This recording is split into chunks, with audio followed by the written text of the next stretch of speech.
നമ്മള് ഓണത്തിനുള്ള ഒരുക്കം തുടങ്ങിട്ടോ. അത്താവാനായില്ലേ, ഓണപ്പൂത്തറ ഉണ്ടാക്കുകയാണ്. അപ്പോൾ നമ്മളെ പുതിയ വീട്ടിലെ ഫസ്റ്റത്തെ ഓണാണ്. അപ്പോൾ ഇതാ നമ്മള് പതിവ് പോലെ തന്നെ നമ്മളെ വീടിന്റെ മുറ്റത്ത് തന്നെ മണ്ണുകൊണ്ടുള്ള പൂത്തറ തന്നെ ഉണ്ടാക്കണത് കേട്ടോ. ടയർ വെച്ചിട്ട് ഉണ്ടാക്കിയ നമ്മൾ പഴയ വീട്ടിൽ കറക്റ്റ് റൗണ്ട് കിട്ടാൻ വേണ്ടിയിട്ട്.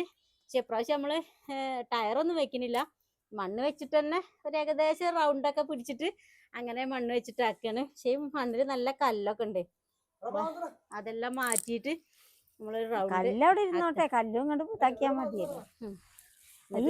ഈ പരേ കഷ്ണം കൊണ്ട് ഇതിങ്ങനെ പരത്തിയിട്ട് നമ്മൾ റൗണ്ടാക്കി എടുക്കട്ടെ.